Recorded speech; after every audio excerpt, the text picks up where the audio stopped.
بسم الله الرحمن الرحيم.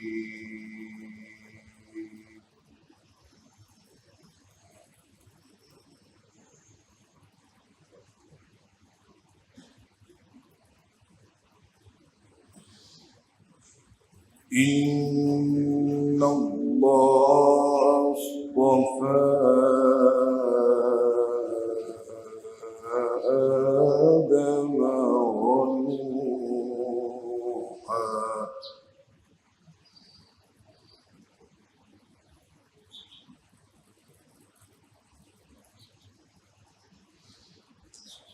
آدم ونوحا وآل إبراهيم وآل عمران على العالمين.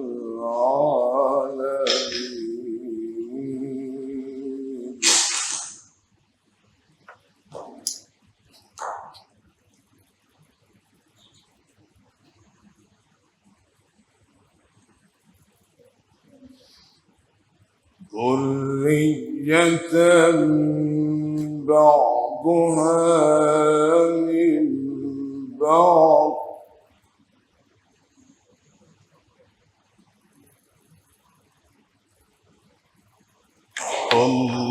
والله سميع عليم.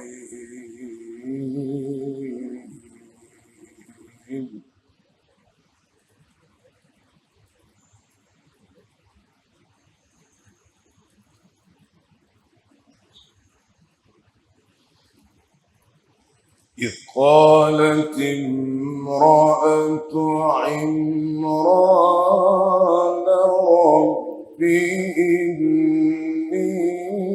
نذرت لك ما في بطني محررا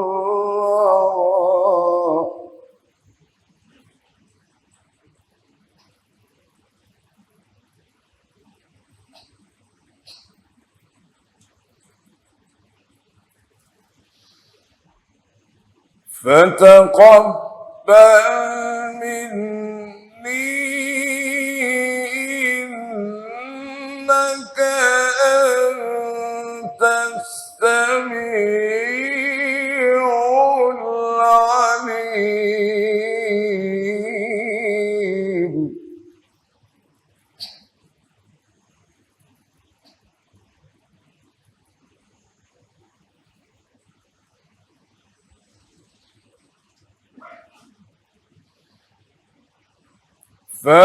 فلما وضعتها قالت رب إني وضعتها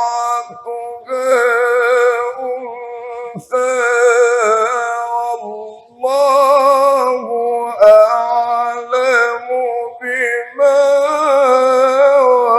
وضعت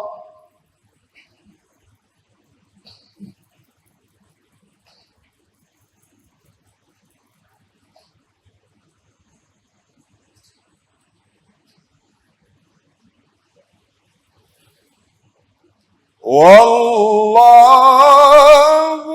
أعلم بما وضعت وليس الذكر كالأنثى وإني سميتها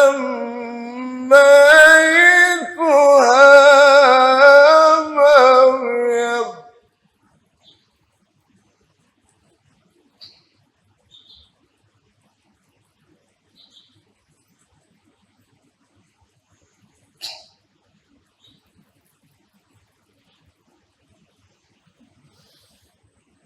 وإني سميتها مريم وإني أعيذها بك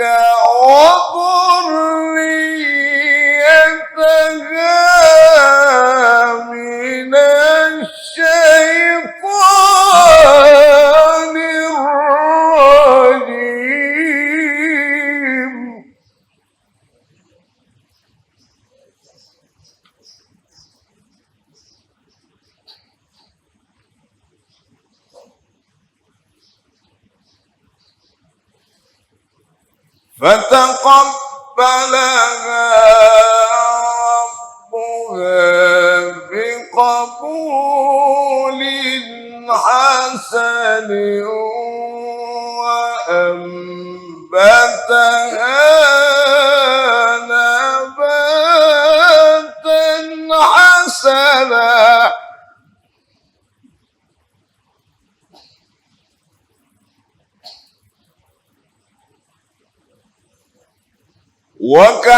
وكفلها زكريا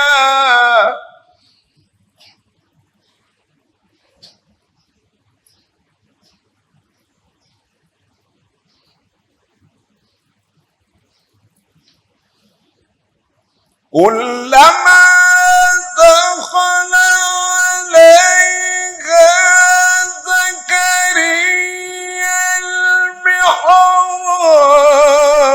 وجد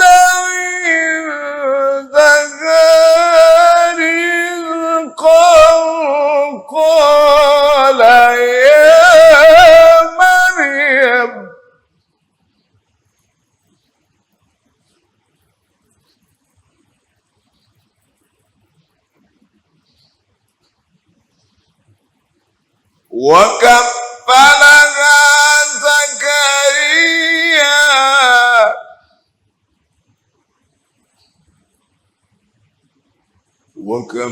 وكفلها زكريا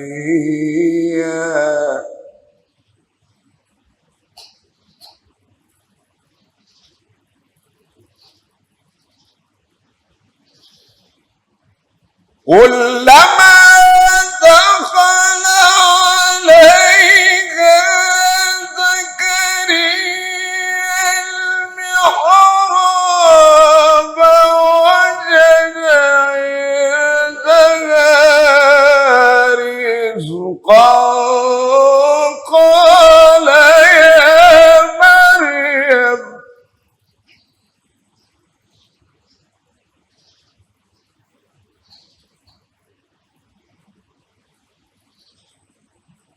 قال يا مريم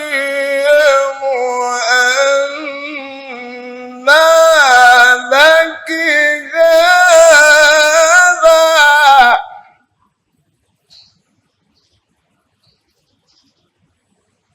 قالت هو من عند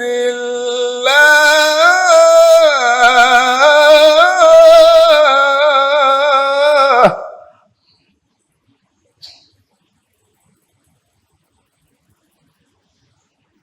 إن الله يرزق من يشاء بغير حساب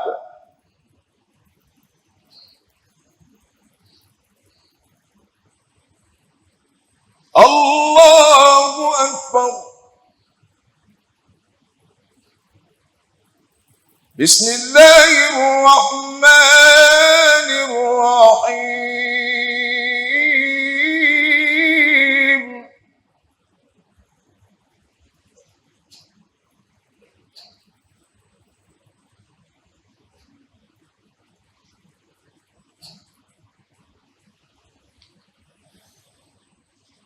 والضحى والليل إذا سجى ما ودعك ربك وما قلى وللآخرة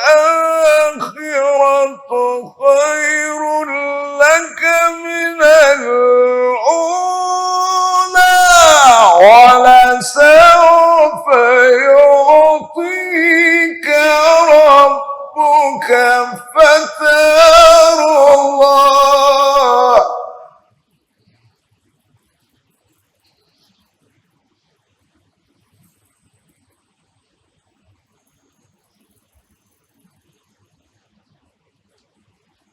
ألم يجدك يتيما فآوى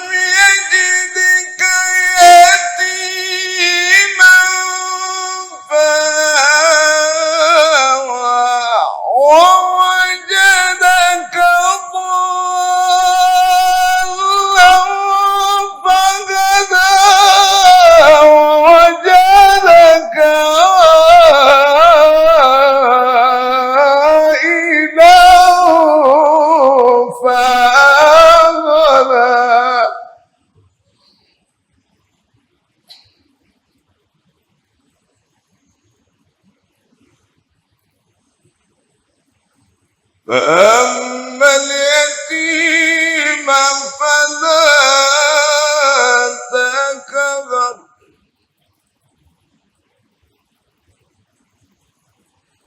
وأما السائل فلا تنهر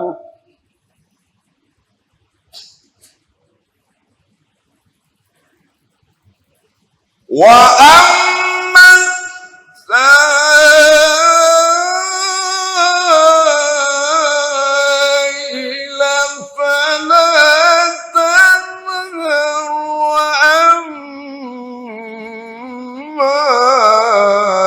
بنعمة ربك فحدث صدق الله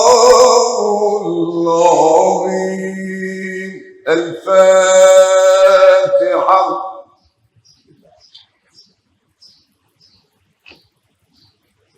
بسم الله الرحمن الرحيم. الحمد لله رب العالمين والصلاة والسلام على رسول الله محمد صلى الله عليه وسلم.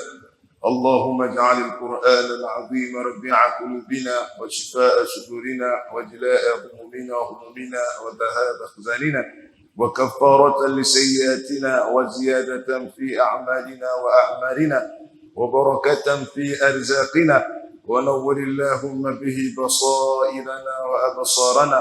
اللهم ذكرنا منه ما نسينا وعلمنا منه ما جهلنا فهمنا منه ما قرأنا وارزقنا تلاوته آناء الليل وأطراف النهار على النحو الذي يرضيك واجعله حجة لنا لا حجة علينا يا رب العالمين.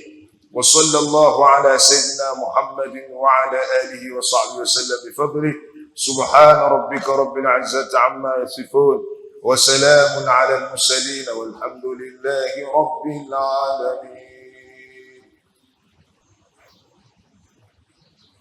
صدق الله العظيم وبلغ رسوله نبي الكريم ونحن على ما قال ربنا وخالقنا ورازقنا من الشاهدين والشاكرين والحمد لله رب العالمين. الحمد لله الواحد القهار العزيز الغفار مكور الليل على النهار تذكرة لأولي القلوب والأبصار. وأشهد أن لا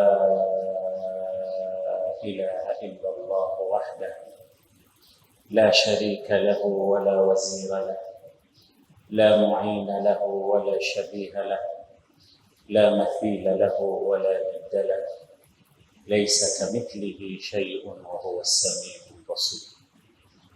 الأول بلا بداية والآخر بلا نهاية.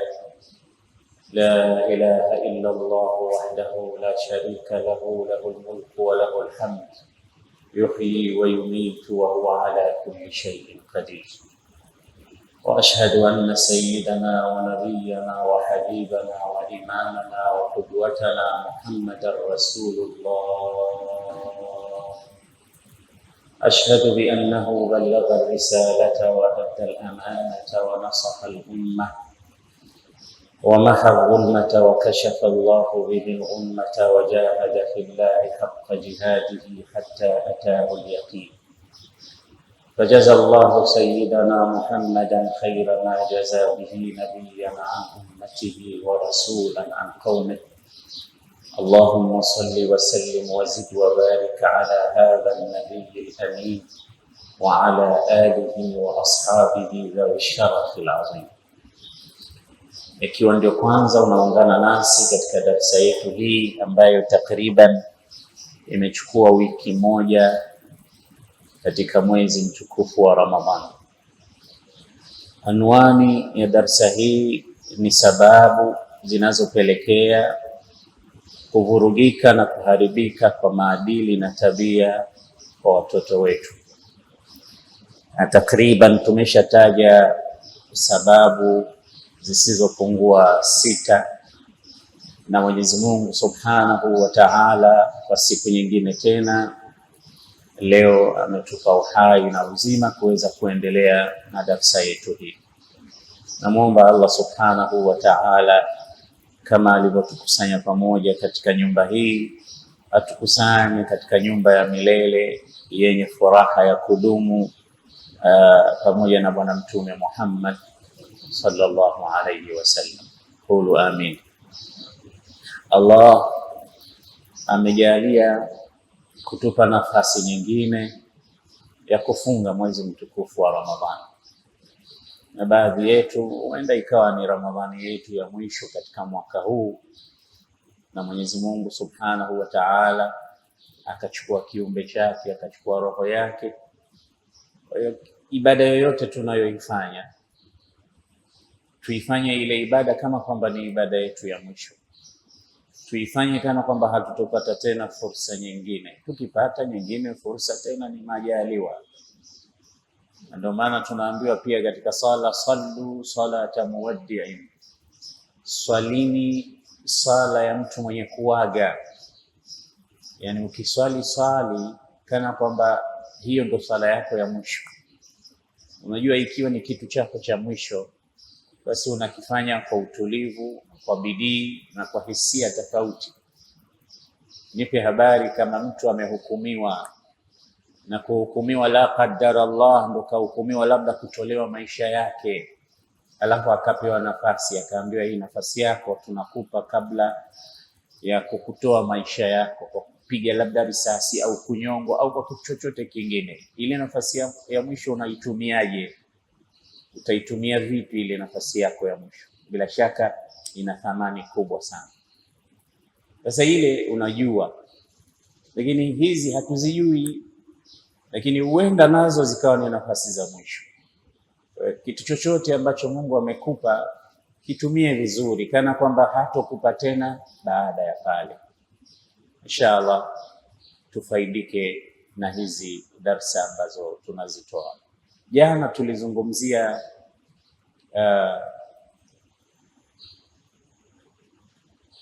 nini? Tulizungumza jana juzi, right?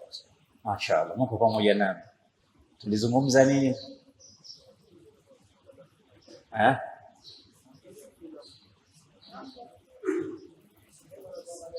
Mushahadatu aflami aljarima waljins. Ilikuwa ni sababu ya ngapi? Ya saba. Sababu ya saba katika sababu zenye kupelekea kupotoka na kuharibikiwa watoto wetu ni kutizama filamu chafu wakiwa katika umri mdogo. Na filamu hata kama sio chafu zile tunazozijua chafu, lakini zipo za mafunzo mabaya, za ujambazi, za kukabana, robbery, za kuiba kwenye mabenki, filamu za musalsalati zile za romansi na vipindi vile vya kuonyesha mapenzi na vitu kama hivi. Hivi vyote ni vibaya na vinaharibu tabia za watoto, hususan watoto ambao ni walegevu katika dhamiri na akili, wenye kutekwa na kila ambalo linaingia pale mjini. Watu wengi huwa hawajui kama vile vinavyotokea katika runinga na television ni acting, watu wanaiga, wana act, sio uhalisia. Lakini sisi tunaonyeshwa hiyo, tunafikiria ile ndio uhalisia wa mambo wenyewe. Sasa akipata mke au mume mtu anaona, mbona mimi hanipendi kama yule fulani kule kwenye vipindi fulani anavyompenda mkewe? Wale wana act wale. Lakini uhalisia huu hapa unatakiwa usiige au usiishi kufuata maisha ya watu wengine. Katika watu wenye kuharibikiwa mno katika maisha ni watu ambao wanaishi kwa kuwaiga watu wengine. Kuwa wewe, tengeza wewe, iga mazuri, jitahidi kufuata nyayo za watu wazuri na vitu vizuri kwa kadri ya uwezo wako. Kwa hiyo ni juu ya wazazi kuhakikisha watoto wao hawatokomei katika hili janga la kuangalia vipindi vichafu, sinema za ovyo, mambo mabaya tunayoyaona katika television na katika simu zetu. Kwa nini nasema hivyo? Kwa sababu wazazi tuna nafasi nzuri na kubwa ya kuwasaidia watoto juu ya hili. Kwa sababu kwanza, hili tambua kwamba ndiyo maswiri ya mtoto wako.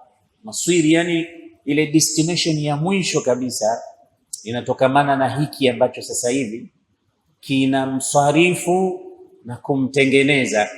Jua kwamba kwa hii hali ya kutizama filamu chafu na vitu vingine ndiyo itatengeneza mustakbali wake na kuitengeza shakhsia yake, na hatimaye anaweza akamalizikia vizuri au vibaya kutokamana na kile ambacho mzazi atamwelekeza.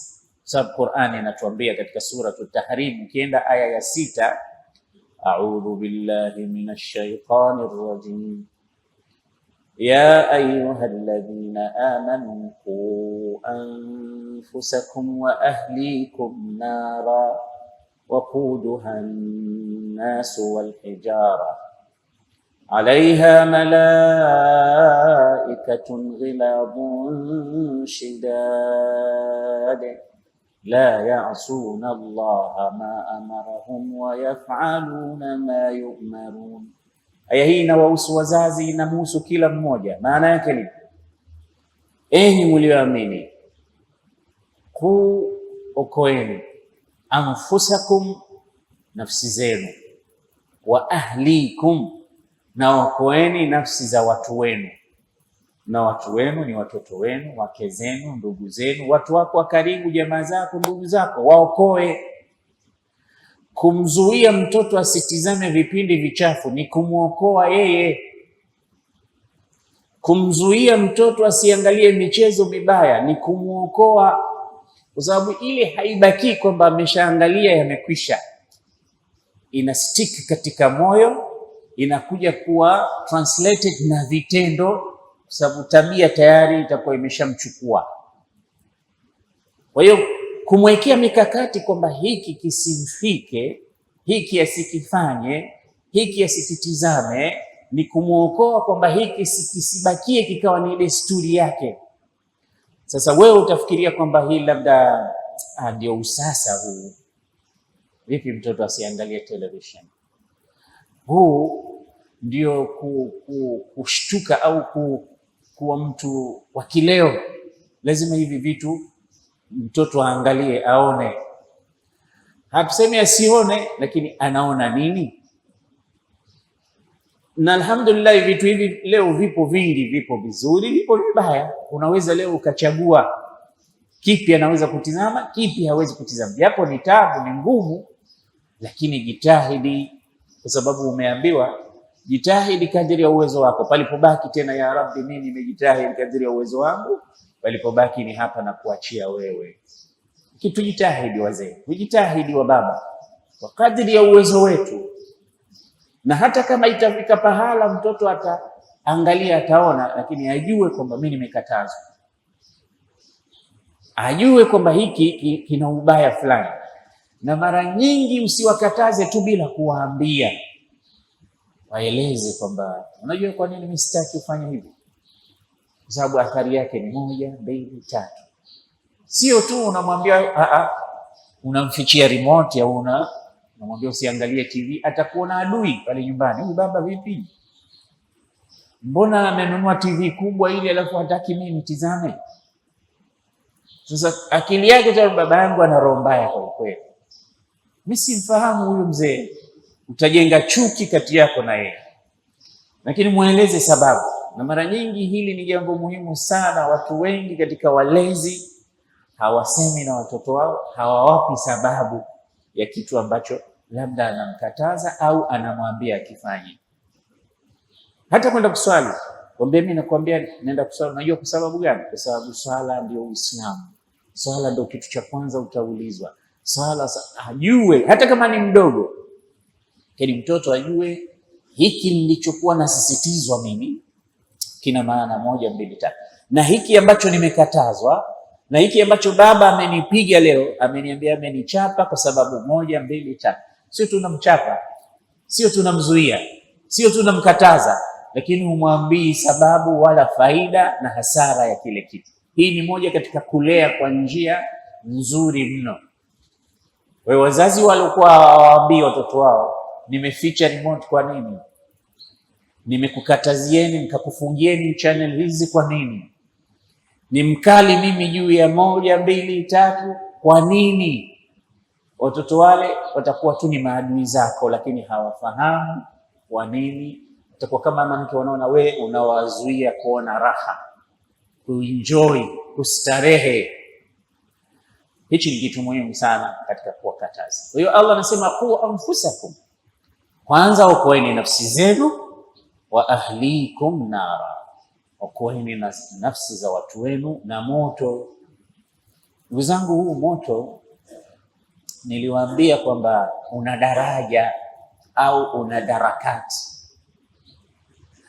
Daraja ya chini kabisa iliyokuwa moto mdogo hafifu, Mtume ameueleza akasema, inna ahwana ahli nnari adhaban yawma alqiyama la rajulun tudau tahta qadamayhi jamratan fayaghli minhuma dimaghuhu kama yaghli alma la yara anna ahadan ashaddu minhu adhaban wa huwa ahwanu nnasi adhaban. Hadithi hii maana yake Mtume anasema mtu atakayekuwa na adhabu hafifu, ile nyepesi kuliko zote siku ya Kiyama, ni mtu ambaye chini ya miguu yake iliyokuwa haina viatu itawekwa makaa ya moto mawili, kisha bongo lake litokote kwa makaa mawili yale, kama vile maji au uji au chai unavyoiona inatokota katika sufuria au chungu. Alafu huyo mtu anajiona kwamba katika wenye adhabu kali kuliko wote ni yeye. Mtume anasema wa huwa ahwanu nnasi adhaba, wakati yeye ndo mwenye adhabu hafifu kuliko wote, lakini kwa adhabu yake hii anajiona kwamba hakuna mtu mwenye adhabu kali kuliko yeye. Hii ndio adhabu ndogo.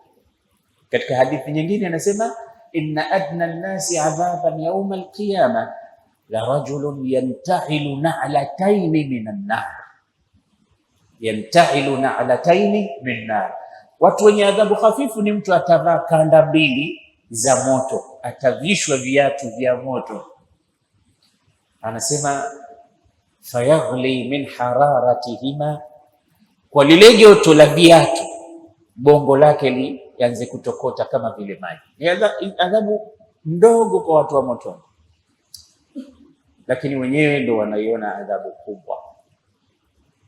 Qur'ani inasema wa in yastaghithu yughathu bima'in kalmuhli yashwi wujuh bi'sa sharabu wa sa'at murtafaqa. Mpaka kinywaji chako ukihitisha na utapewa kinywaji, ukitaka kinywaji utapata, lakini kinywaji gani? Anasema utaletewa bima'in kalmuhli, kama shaba iliyoyeyushwa, yashwi wujuh, inamomonyoa uso. Ukikaribisha tu chombo cha maji kile karibu na uso wako, uso wote unamomonyoka, unaingia katika chombo kile, yashwi wujuh. Allah anasema bi'sa sharabu, kinywaji kibaya hicho cha watu wa motoni. Lakini watu wa motoni wakiona adhabu zimezidi na zimepamba moto, hata maji pia ni ya moto, chakula ni cha moto, malazi ya moto, yani narun ala nar, watakumbuka kwamba sisi kule duniani tukiambiwa kuna pepo na moto. Kwa hiyo watasema hebu tupelekeni ombi kwa watu wa peponi, huenda wale ndugu zetu kule wapo, watatusaidia angalau na maji. Ndio Allah anasema wanada ashabul janna ashabun nari ashabal janna, wataita watu wa motoni kuwaita watu wa peponi. Wanada ashabun nari ashaba aljanna an afidu alaina min alma au mimma razaqakumullah, watawaambia tuleteni maji kidogo, haba tu. Unajua kiu imeshapamba moto na maji ya huku ni moto, kila kitu ni moto. Kwa nyinyi mko huko, afidu alaina min alma, tuleteni shay'an min alma, au kama sio maji basi mimma razaqakum rabbukum, mimma razaqakum Allah, tupeni kile alichokuruzukuni Mola katika mambo mazuri mliokuwa nayo huko. Sikiliza jibu la watu wa peponi. Mwenyezi Mungu atujalie ni sisi watu wa peponi na wenzetu wote wanaosema la ilaha illallah. Inna Allaha harramahuma ala alkafirin, watawaambia Mungu ameharamisha hivyo vitu mnavyoviomba ni haramu. Qalu inna Allaha harramahuma, Mwenyezi Mungu ameviharamisha hivyo. Maji ya huko hayaji huko, neema za huku haziji huko, kwa watu waliomkana na kumkufuru Allah subhanahu wa ta'ala. Wakiona kwamba tumekosa, ombi limegonga ukuta kwa ndugu zetu wa peponi, watawaambia wale malaika wanaowaadhibu, watawaambia ud'u rabbakum, waqalu li khazanati jahannam, so watawaambia walinzi wa pale jahannam, ud'u rabbakum, muombeni mola wenu. Afanye ud'u rabbakum yukhaffifu anna yawman min al'adhab, muombeni Mungu atukhafifishie, sisi tumeshasafa, tunaumia, huyo Mungu atupunguzie kitu kutoka adhabu, angalau kidogo tu. Hawasemi kwamba tuondoshewe, tuendelee lakini tupunguziwe. Yauman, angalau iko siku moja iwe siku ya off, hakuna adhabu. Mungu ajalie labda Ijumaa, Alhamisi, at least tuwe katika fusha. Qalu awalam taku ta'tikum rusulukum, awalam taku ta'tikum rusulun minkum bilbayinat, anasema kwani mitume ambao Mwenyezi Mungu aliwatuma kuja kuwaonya na kuwaambia hawakuja nyinyi kukuelezeni kwamba mwisho wa watu fulani utakuwa huu? Qalu bala, watasema hiyo, walikuja mitume wengi tu walipita, na sisi tulikuwa tunasikia habari zao, na baadaye walikuja warithi wao. Qalu fad'u, basi tuambia ombeni wenyewe basi, kama mnajua kumbe mitume walikuja na mnajua mlifanya makosa, ud'u. Wama du'aul kafirina illa fi dalal, na dua zenu mtakazoziomba zozote hazina isipokuwa katika upotevu. Hakuna chochote mtakachoambulia, ombeni wenyewe. Malaika wanaambia ombeni wenyewe, kwa sababu mitume walikuwa wanakuja kumbe, na mnajua na mnashahidi juu ya hilo. Wal iqraru sayyidul adilla, qalu fad'u. Wakiona kwa hawa malaika hawakupata jibu zuri, wataenda kwa yule mkubwa wao, anaitwa nani? Malik. Ya Malik, watamuita ya Malik, ya Malik, liyaqdi alaina rabbuk, sisi tunakuja kwako, wale wadogo wadogo wako wote wametukatalia, sasa wewe tunakutuma, mwambie Mungu atuue, tufe, tumalizike hizi adhabu, tuko hai zinatuumiza. Liyaqdi alaina, atumalize kabisa. Ulama wa tafsiri wanasema Malik atawajibu baada ya miaka 1000, ndio jibu lao watalipata. Hawajibu pale kwa pale. Hii ni adhabu nyingine hiyo, kwamba amekaa kimya tu kwa muda wa miaka 1000, alafu ndio inakuja ansa ya jibu lao. Qala innakum makithun, na jibu lao ni mtaendelea kusafa, mtaendelea kutaabika, mtaendelea kuishi hapa mkiadhibika. Hakuna kupunguzwa, hakuna kufa, hakuna, yani mtaendelea kuishi katika hicho. Wakiona kwamba kwa watu wa peponi hawakupata kitu, kwa watu wa motoni, kwa watu wa malaika wa motoni hawakupata kitu, kwa mkubwa wao. Hilo ndio jibu. Baada ya miaka 1000 wataona imebaki kwa Allah mwenyewe peke yake. Watamwambia Mwenyezi Mungu, ya ewe Mwenyezi Mungu, Rabbana, Mola wetu. Naona wanamuita, wanakiri njia wanazozitumia, manake kuonyesha kujihurumisha kwa Allah, kujidhalilisha. Wewe ndo Mola wetu. Rabbana akhrijna minha, ewe Mola wetu tutoe hapa, tuondoshe katika hii adhabu na balaa hizi. Akhrijna minha fa in udna fa inna zalimun, tunakuahidi hatutorudia haya, hayatojirejea haya, hatutokwenda tena kufanya haya makosa kama ambayo yamesababisha sisi kuingia hapa. Fa in udna, kurudia makosa kama haya, fa inna zalimun, tutakuwa sisi ni madhalimu, tumeidhulumu nafsi zetu, tena hatufai chochote sisi. Tunakuahidi tutabadilika. Nini sasa jibu lake Allah subhanahu wa ta'ala? Qala, Mwenyezi Mungu atawajibu, atasema ikhsa'u fiha wala tukallimuni, dhalilikeni huko wala msiseme na mimi. La tukallimuni, msizungumze na mimi. Hizi ndio hali za motoni, ndugu zangu. Unajua, kama hujui kitu ambacho unakofishwa nacho kikoje, unaona tu watu kama wanaimba moto moto moto moto, hiyo una habari. Lakini huu ndio moto, na nilivyoueleza mimi sivyo alivyoueleza Mtume na mwenyewe Allah subhanahu wa ta'ala.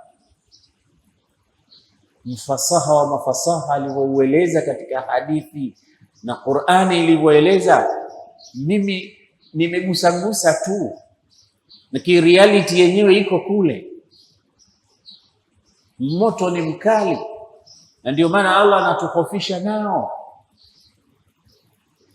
Kwa hiyo anapotuambia jiokoeni nafsi zenu na watoto wenu, unahisi kama mtoto ndo unampenda, kwa sababu baadhi ya wazee wasiojua kulea wanahisi kumpenda mtoto ni kumwacha huru afanye anachokitaka.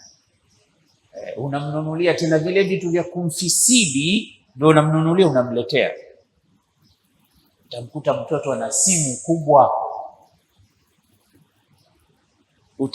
utamkuta na iPad zile, ana vitu ambavyo na internet, na yuko free, anatizama kitu anachopenda. Sasa anaona mtoto wangu ni mzungu bwana, mtoto wangu hivi, mtoto wangu vile. Kumbe ukicha mwana kulia, utakuja kulia wewe. Utafika pahala utajuta. Maamun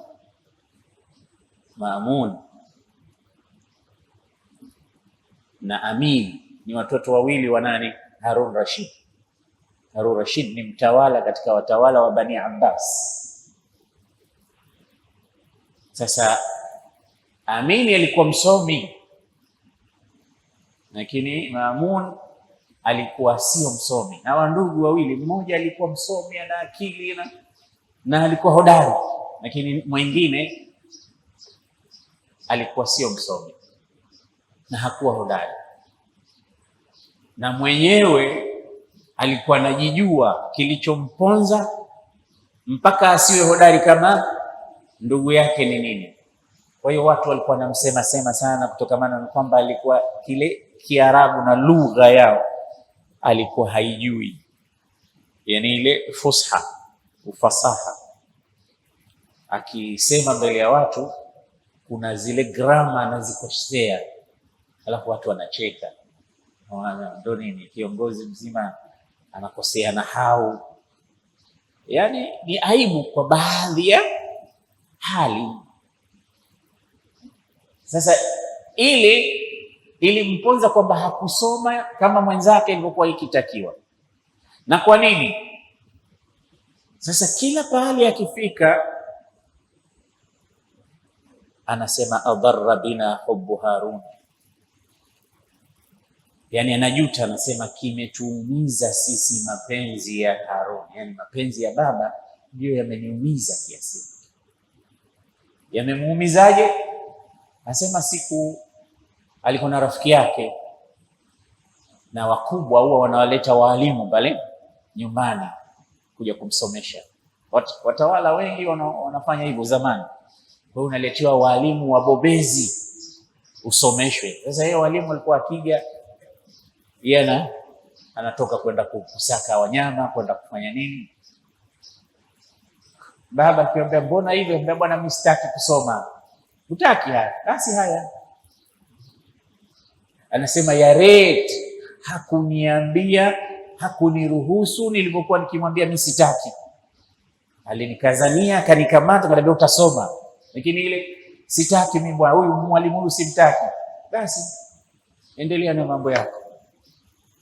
Anasema adarra bina hubbu Harun, kilichotudhuru sisi, kutuharibu mpaka tukafika katika hali hii ni mapenzi ya Harun Rashid, mapenzi ya baba. Sasa kuna na wazee wengine wanawadhuru watoto wao kwa staili hiyo. Mimi sitaki kwenda chuoni. Haya. Lakini kwa upande mwingine skuli unamshikia fimbo na utakwenda. Unataka kuwa nani wewe kama hutaki kwenda shule? Lakini madrasa hukutaka kumuuliza unataka kuwa nani wewe, hutaki kusoma. Umemwacha tu. Bwana ukipenda nenda, usipopenda basi mimi mwenyewe sijasoma popote.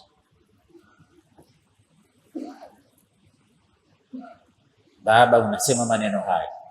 Kwa hiyo unamdhuru mtoto wako bila wewe mwenyewe kujua. Mimi bwana nataka kucheza mpira tu. Haya, kucheza mpira. Hakuna kuswali, hakuna kusoma, hakuna chochote. Kuwa footballer. Kuwa hivi. Tumesema sisi watoto lazima wacheze. Katika mwanzo wa hotuba yetu, watoto ni muhimu, tena tuwatafutie hasa nafasi na nyenzo za kucheza, tuwaandae hasa. Hii ni sehemu yao, lakini isiwe sehemu yao hii inachukua zile sehemu za muhimu, kwa sababu Qur'ani imetuambia kweli, wala tansa nasibaka minad dunya, usisahau fungu lako katika dunia. Watoto wana sehemu yao, wana fungu lao katika dunia. Ni hii michezo hii, lakini ndio michezo imekuwa imechukua nafasi ya kusoma, kwenda kuswali, kwenda msikitini, kwenda kufanya ibada. Hapana, masomo yana wakati wake na michezo ina wakati wake. Kuna wakati wa kucheza na kuna wakati wa kusoma. Kwa wazazi wale ambao wanahisi kwamba mtoto kile anachokipenda na anachokitaka anaachiwa afanye, ndo kupenda, huko ndo kumwangamiza mtoto. Mtume sallallahu alaihi wasallam katika hadithi anasema kullukum ra'in wa kullu ra'in mas'ulun an ra'iyatihi, nyote ni wachunga na mtaulizwa mlichokichunga mmekichunga vipi. Kwa hiyo tuwachungeni watoto katika muamala, katika hii sababu ya mushahada aflam aljinsi waljarima. Leo niwatajie sababu nyingine.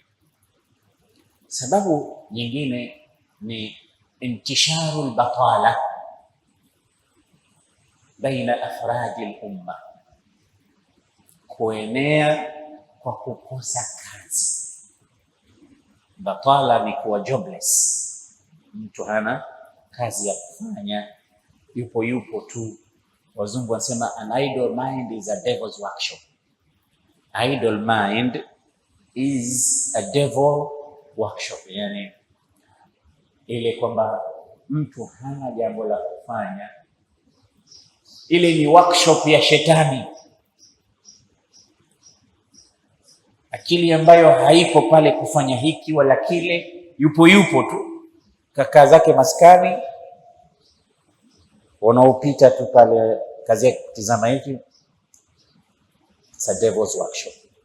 Hiyo ni karakana ya Ibilisi. Hapo ndo Ibilisi anahamia kuja kufanya nini? Kazi zake, kwa sababu kwa hiyo hapo kila kitu kinaingia. lakini farigh, hakuna kitu hapo, yani moyo ni mweupe, haujaingizwa kitu. Sasa hiyo ni workshop ya shetani.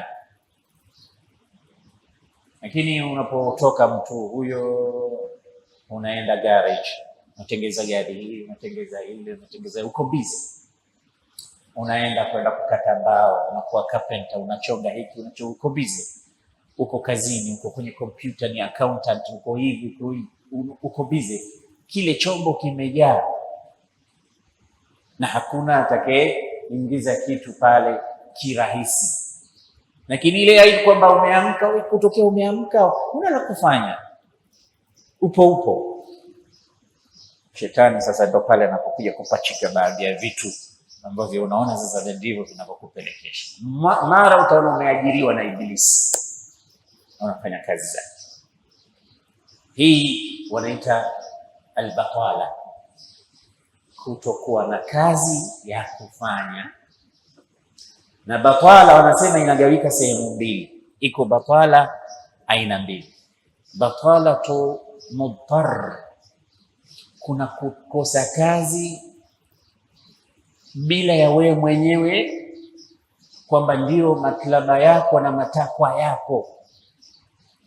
Kijana, alhamdulillah, unatafuta kazi lakini hakuna. Umesoma alhamdulillah kwa mujibu ulichokisoma, lakini hicho ulichokisomea kila unapofika hakuna kazi. Ukifika kwenye mageti makubwa hakuna vacancy, no vacancy. Unakuwa nini? Unakuwa disappointed. Unaambiwa mapema hakuna kazi hapa. Hakuna kazi. Viwandani umeandikiwa pale kwenye geti, usije ukasumbua, hakuna kazi.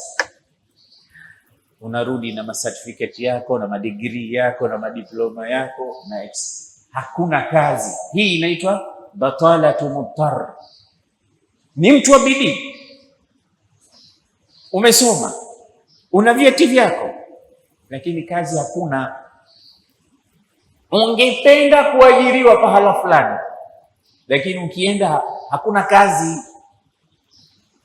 Hii ni aina ya kwanza ya ukosefu wa kazi au kutokuwa mtu anafanya kazi. Ya pili, batalatu kasuli, ni kutokuwa na kazi lakini kwa uvivu wako. Watu wawili wote wapo katika jamii yetu. Hendi kazini kwa sababu hana kazi. Try to the level best kutaka kazi, kutafuta kazi, lakini hajapata. Lakini mwingine kazi zipo zinamtafuta na pengine kishaitwa kila pale, uvivu tu, anataka tu akae maskani, atizame mpira, atizame mechi hii, aangalie movie hii. Kazi yake kukaa nyumbani, yeye na dada zake na watoto wa kike pamoja, yupo tu, akitoka amekwenda zake. Hivi ndo mtu yupo, kazi hapana. Hii inaitwa batalatu kasul, kukosa kazi. Hii jobless, hii ya uvivu, hutaki kazi. Hizi ni aina mbili ambazo zipo katika mujtama.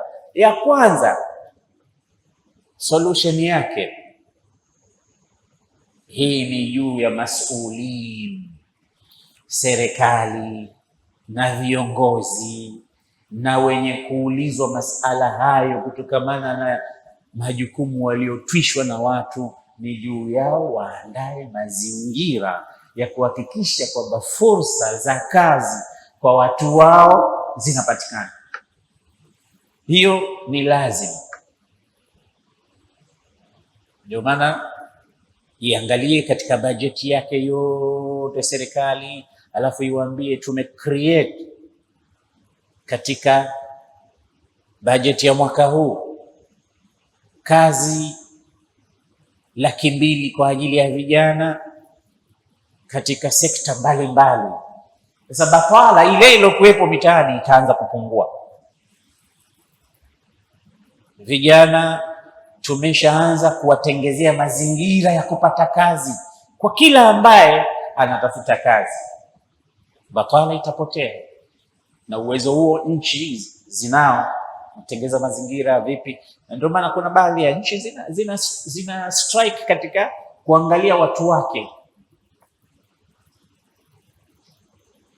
ili wanaangalia kwamba wananufaikaje watoto wetu, mfano na mambo ya uwekezaji. Wawekezaji wanapokuja naambia basi wekezeni, nyinyi ni wageni na sisi tunafaidika, lakini vijana wetu waandikwe kazi. Hata kama mtawaleta ma-expert labda kutoka nje na nini, lakini wafanyikazi kadhaa wawe wa kazi wa hapa. Hizi ni njia moja na mfano mmoja katika mingi ambayo inaweza ika create fursa za kuondoa batala katika jamii, ambayo mtoto anapoamka kamwona baba yake hana kazi, yeye mwenyewe hana kazi, hii ni nafasi nzuri ya kufanya vibaya, ni nafasi nzuri ya kufanya vibaya. Hapa ndipo panapoibuka wauza unga, zile kazi zile za haramu na zile kazi ambazo ni ngumu, kazi ambazo zina mapato ya haraka lakini zinaumiza.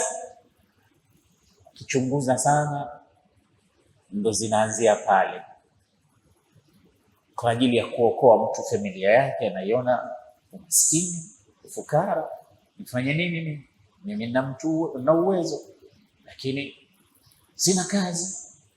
Lakini juzi mtu fulani amenipa ofa, ameniambia nikipeleka mzigo tu pahala fulani, nikifaulu basi 25% ni yangu. Sasa mtu amepata mfano milioni 25 kwa ghafla kwa sababu ya kupeleka mzigo tu pahala fulani. Kesho atatafuta njia nyingine ya mzigo mwingine. Mara unaona mtu amekuwa tajiri bila ya hata kufanya kazi wala nini, unamwona tu mtaani, kwa sababu ile idol imepata nafasi yake. Kazi zote chafu nyingi, na kuja fikra kama hizi, mtu baada ya kukaa hana kazi, hakuna masdari riziki, imekuja hii siiache.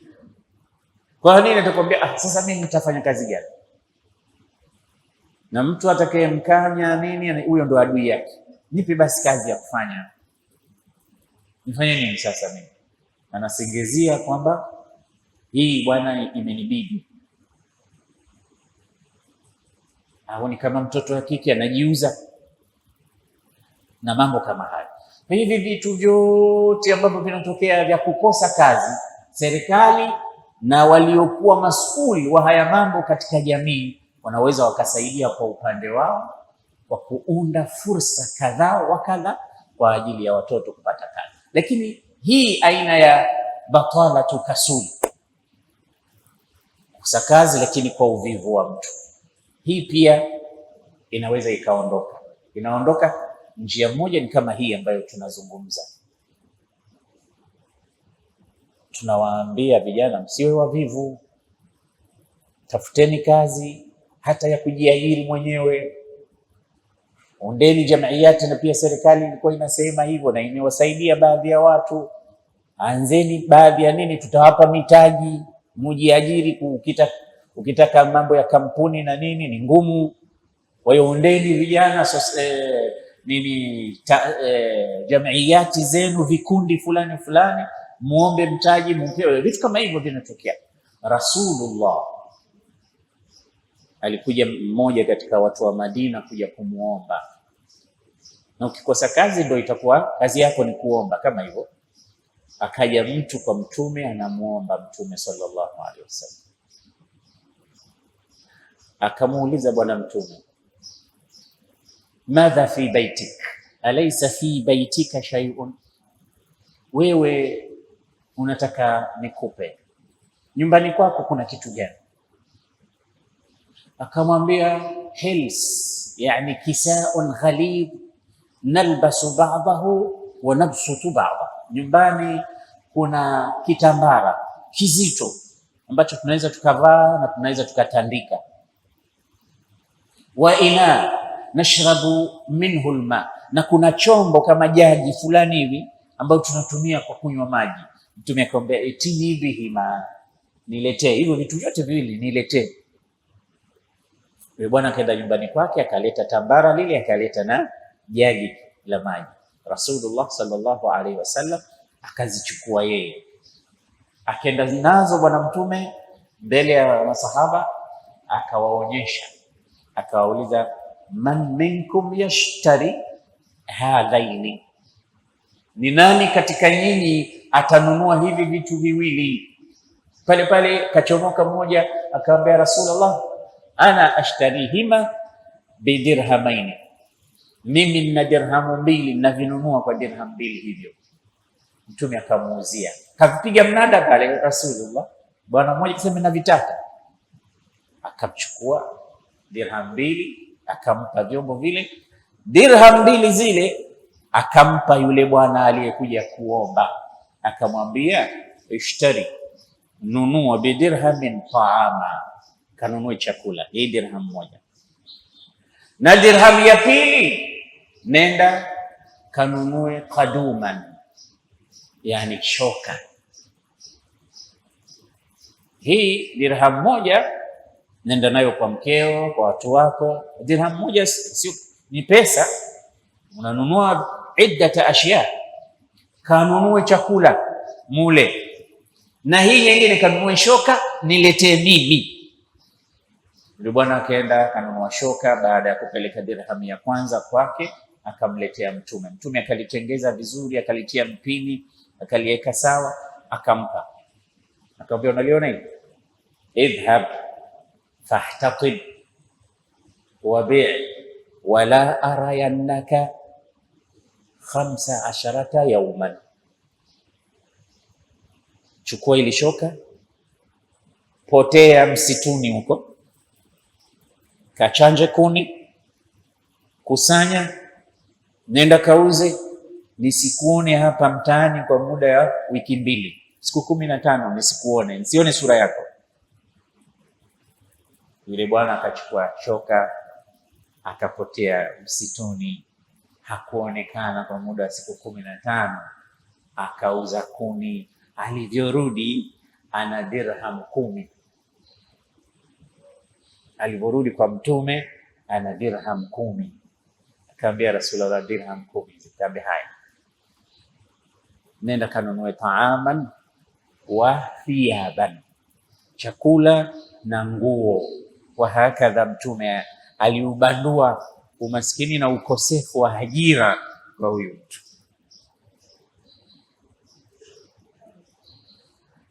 Sasa kuna watu kama huyu mtu, fursa anayo nyumbani kwake, lakini kumpata yule wa kumwambia we, mbona unayo fursa nzuri, hamna.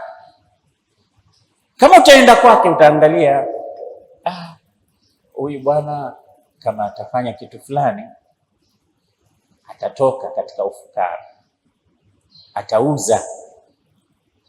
Kuna watu wa aina hiyo, yaani kuna watu wengine wao ni mahodari katika kuiba idea.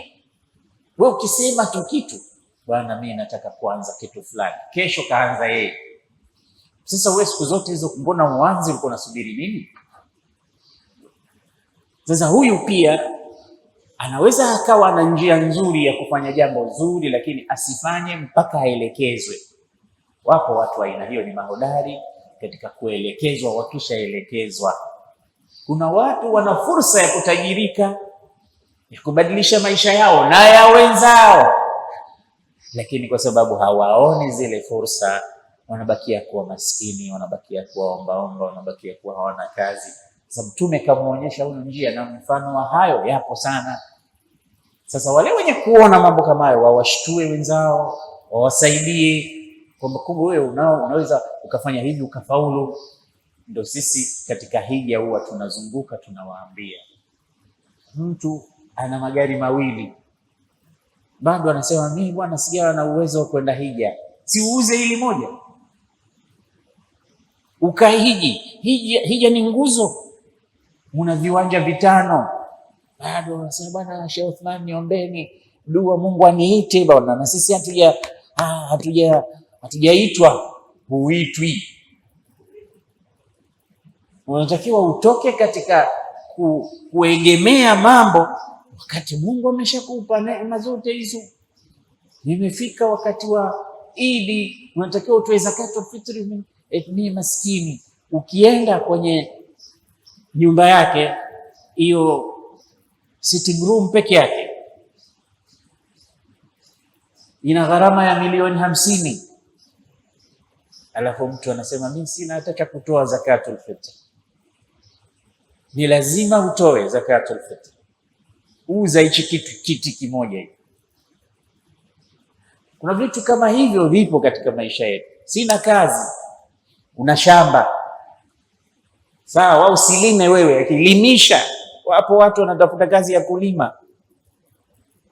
Vitu kama hivi vinaondoa kitu kinachoitwa batala. Sasa batala tukasal tunaiondoa kwa staili. Staili nyingine, Saidna Umar alipita siku moja msikitini, akakuta watu wamekaa, au sio msikitini, pahala tu watu wamenikalia tu. Akawauliza, man antum, nyinyi ni akina nani?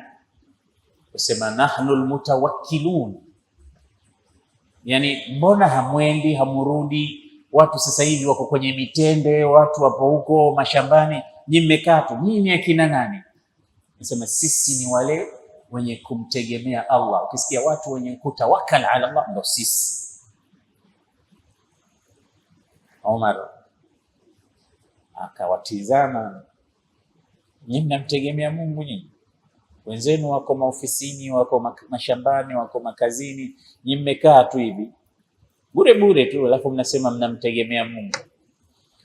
Akamwambia, kadhabtum, mmesema uongo, hamna cha kumtegemea Mungu hapo. Kadhabtum, mmesema uongo. Nyinyi mngemjua mtegemea Mungu yukoje, kisha akawafafanulia mtegemea Mungu yukoje. Akamwambia, almutawakkilu ala Allahi, mtu mwenye kumtegemea Allah ni yule mtu ambaye anasema rajulun alqa habatan fil ardh thumma tawakkala ala Allah. Ni mtu aliyekwenda shamba akalima, akatia mbegu chini ya ardhi, akaisubiri kwa kusema sasa namsubiri Allah subhanahu wa ta'ala, namtegemea yeye, mimi langu nishamaliza. Hadha huwa almutawakkilu ala Allah, huyu ndo anamtegemea Allah, sio nyinyi mmekaa hapa. La yaqudanna ahadukum, asikae bwerere tu mtu mmoja akakaa tu pahala, fayaqulu Allahumma rzuqni, alafu aseme Mungu niruzuku niruzuku. Waqad alima anna as-samaa la tumtiru dhahaban wala fidda, na mtu anajua wazi kwamba mbingu hainyeshi mvua ya fedha wala dhahabu. Umar wewe unasema, wewe unajua kwamba mvua ni ya maji. Ile mvua ya maji maana yake nenda zako wapi? Shamba, ukalime, ukapande, utavuna baadaye. Wewe unajua hivyo, lakini wewe unakaa tu pahali, Allahumma rzuqni, Allahumma rzuqni, Mungu niruzuku, Mungu niruzuku, lakini hufanyi kazi wala hutafuti sababu ya kuipata hiyo riziki. Wewe ni mvivu, na hii ndio batala tukasulu ambayo inapigwa vita.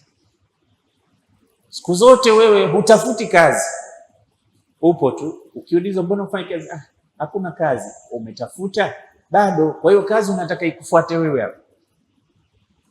Umehangaika, umejitahidi kadri gani? Hii batala ni mbaya. Lakini pia Sayyidina Umar aliwahi kupita wakati wa ukhalifa wake, akawaona wanaswara wa Kristo, manake dola ya Kiislamu wanakaa watu aina mbalimbali, sio Waislamu tu.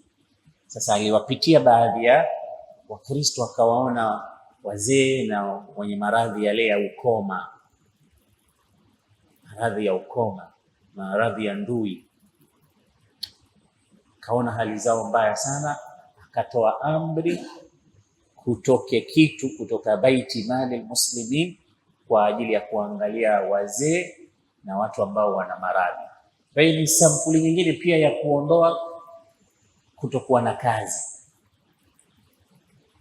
Kuwe na mipango maalum ya watu aina hiyo, kwa msaada ili wapate kutoka katika hali, wawe na kitu cha kujishughulisha. Kwa hiyo wakiwa na kitu kutoka Baitul Mali Muslimin, mtu atajiajiri, mtu ataanzisha biashara, mtu ataanzisha mambo mazuri, hatimaye yale yatamalizika.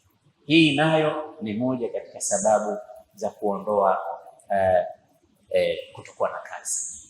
Hiyo ni sababu ya ngapi zenye kuharibu tabia? Ya 8. Ya 9 sasa, twende haraka sasa. Ya 9 katika tabia zinazopelekea maharibiko kwa tabia za watoto wetu, anasema tarkul abawaini tarbiyata abnaihim, ni wazazi wawili kuacha kuwalea watoto wao. Wazazi wawili, jukumu la malezi kwa watoto ni lao, lakini pale wanapoacha kwa kujua au kwa kutokujua malezi ya watoto wao, hii ni sababu moja kubwa katika sababu za inhilalul khuluqi lada al-aulad, na hii ipo sana. Hii hali hupelekea mtoto akawa ni yatima ingawa na wazazi wake wako hai, kwa sababu hakuna mzazi anayeshughulika naye, si baba si mama, kila mmoja yuko busy kwa upande wake. Baba akiamka asubuhi anapiga gari yake moto, huyo hata mtoto hajaamka anakwenda zake anakokwenda huko na shughuli zake. Akirudi ni usiku, mtoto kalala. Hana wakati hata wa kumkamata mtoto akambusu, akamshika kichwa, akamhagi, hana. Na mama naye akishaamka vile vile ashatengeza maziwa ya kopo, alafu pale nyumbani yuko dada anaambia hajaamka huyo, akiamka utambadilisha nepi zake na pampers, na hii utampa hii hapa uji wake Cerelac nini ziko pale. Huyo mashariki baba, magharibi mama, kavaa na skati yake tight na nini, huyo sekretera anakwenda zake kutumika huko, harudi mpaka usiku na yeye saa 2. Akirudi kuna harusi, ameshaingia kwenye makeup yake, mtoto haoni baba haoni mama, anamuona dada tu. Ndio maana kuna baadhi ya watoto yule dada huwa ni kama mamake, kwa sababu 24/7 yuko naye. Mimi nishawahi kushuhudia dada anaondoka katika kazi, anataka kwenda kuolewa, yule mtoto sio nashuhudia mtoto wangu mimi, yule niliwaonyesha, si akakimbia leo hayupo. Yule alikuwa na dada yake ambaye anamfanyia kazi. Alipotaka kwenda kuolewa, alitaka kusafiri naye kwenye boti, analia mdogo, anamtaja jina, nani wangu, analia machozi, aende naye huko huko kwao. Kiasi gani? Kwa sababu kila wakati yuko naye, anamuona yeye. Hivi vitu vinawaathiri sana. Kama wale wadada ni wabaya watoto, lakini kama ni wazuri, anawalea vizuri, anafuata instruction nzuri, anasikiliza anachoambiwa, ni nzuri sana. Lazima tuwasaidie wake zetu kweli, tuwatafutie wafanye kazi, lakini hilo lisipelekee wewe baba au mama na we kucheza pati yako katika malezi ya mtoto. Watoto tunawaachia mameidi, wadada wa kazi, wanawalea wao. Sasa zile tabia na akhlaq zao pia ni za watoto wale wa kazi. Ikiwa ana tabia mbaya huyu dada, mtoto atakuwa na tabia mbaya. Sasa hapa pia panakuja suala la mfanyakazi awe aina gani pale nyumbani. Kuna wafanyakazi akichoma kidogo mkono wake kwa sindano, huwa anasema Yesu wangu, na mtoto yuko nyuma yake. Na huyu mtoto akija akijichoma atasema Yesu wangu. Atasema tu, umesikia wapi? Nimesikia dada amesema hivyo alivyodondosha kitu. Huu ni mfano mdogo katika mifano mingi. Akitaka kula atafunga macho kwa jina la Baba, la Mwana, Roho Mtakatifu. Bariki chakula chetu. Na mtoto wako akitaka kula atafanya hivyo. Wewe umeona wapi? Umeona ndio anafanya hivi kama kabla ya kula. Vitu hivi vina athari. Sasa wewe hivi muvioni, baba uko mashariki, uko magharibi, mnakuja kukutana usiku, nyote mmechoka, na kama hujachoka ukirudi tu na kompyuta yako zile laptop unaika, mtoto anakuja, baba dada, hebu mzuie, toka naye huko. La, hasara kweli. Watoto wanaharibika, wewe umekazania mambo ya hivi vitu, vinaleta athari kubwa. Takhalli abawai, kuacha. Mtume anasema warajulu ra'in fi ahli baitihi wal ummu ra'iyatun fi baiti zawjiha. Baba ni mchunga kwa watu wa nyumbani kwake, na mama naye ni mchunga katika nyumba ya mumewe. Lakini kwa kuacha kuchunga, watoto wanaishi shibhul yatim, kama mayatima vile, hawana wazazi wakati wazazi wao wako hai. Ndo Hafidh Ibrahim, huyu mmoja katika washairi nguli, anasema al-ummu madrasatun in a'dadtaha a'dadta sha'ban tayyibal a'raq. Mama ni kama shule, mama ni kama chuo. Akiandaliwa vizuri mama, ndio umeiandaa generation yote, kwa sababu hiki chuo wana graduate watu pale ambaye ni watoto wanaowalea pale. Kwa hiyo huyu mama ukimtengeza vizuri, umetengeza familia yote. Kwa hiyo kumuelimisha mtoto wa kike ambaye atakuja kuwa mama, umeielimisha jamii yote. Maneno haya wanasema sana viongozi wetu, kwa sababu mama ndio mlezi, mama ndio shule. In a'dadtaha a'dadta sha'ban tayyiban a'raq. Lakini bila hivyo tumeacha majukumu yetu, tumeangalia zaidi kazi na mazingira mengine. Watoto chagua kazi, fanya, lakini iwepo angalau siku moja ya kukaa na familia yako, aone baba na yeye ananikumbatia, baba anacheza na mimi, baba awe anajua kwamba kuna vitu na wewe unavipata kutoka kwa baba. Bila hivyo ataishi yatima huyo, wakati wewe hujafa bado uko hai. Na Ahmad Shauqi, nilipoanza hii darsa nilisema ubaiti wa Ahmad Shauqi unaosemaje? Unaosema wa idha usiba alqawmu fi akhlaqihim fa aqim alayhim ma'taman wa hawila. Watu wakipatwa na msiba katika maadili na tabia zao, hao ni wakuliliwa na kuwekewa matanga. Ubaiti huu unafuata na ubaiti mwingine unasema laisa al-yatim man qad intaha abawahu min hammi al-hayati wa khallafahu dhalila. Si yatima yule ambaye baba yake kafa, ameondokana na hizi dhiki za dunia, akamwacha mtoto wake nyuma akiwa dhalili. Huyo sio yatima. Yatima ni nani? Shauqi anasema innal yatima man tajid lahu umman khalat au khallat wa aban mashghula. Lakini yatima wa kweli ni yule ambaye ana mama yake, ni yule ambaye ana baba yake, lakini umman khalat ni mama aliyemtupa, ni mama aliyemwacha, ambaye hajukumiki, hana majukumu ya kumlea mtoto.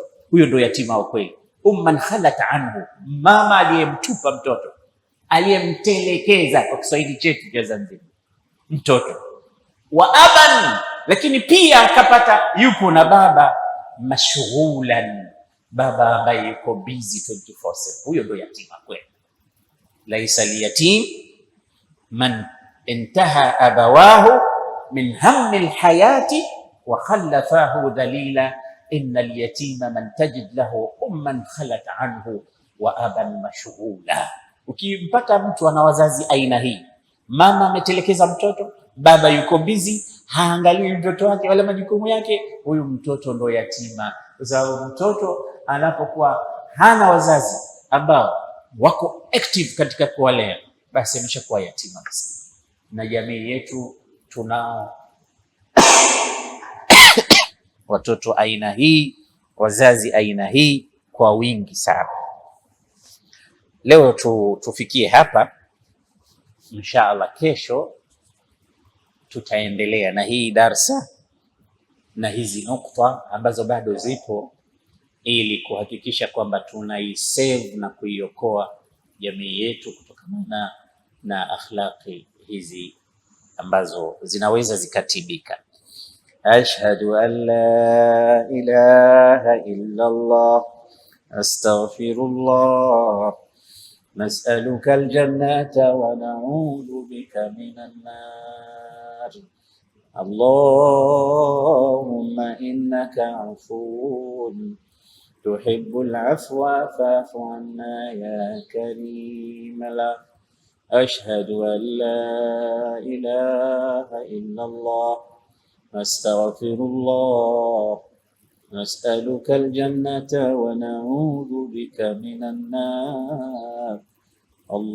Allahumma innaka afuwun tuhibbul afwa fa'fu anna ya karim. Ashhadu an la ilaha illa Allah nastaghfirullah nas'aluka aljannata wa na'udhu bika minan nar. Allahumma innaka afuwun tuhibbul afwa fa'fu anna ya karim. Ya Tawwab tub alayna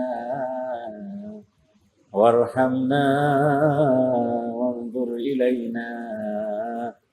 Ya Tawwab tub alayna wasamihna fima janayna.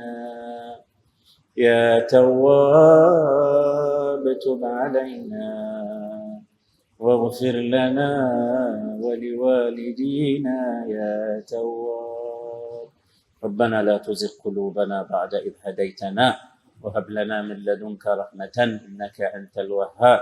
ربنا وآتنا ما وعدتنا على رسلك ولا تخزنا يوم القيامة إنك لا تخلف الميعاد.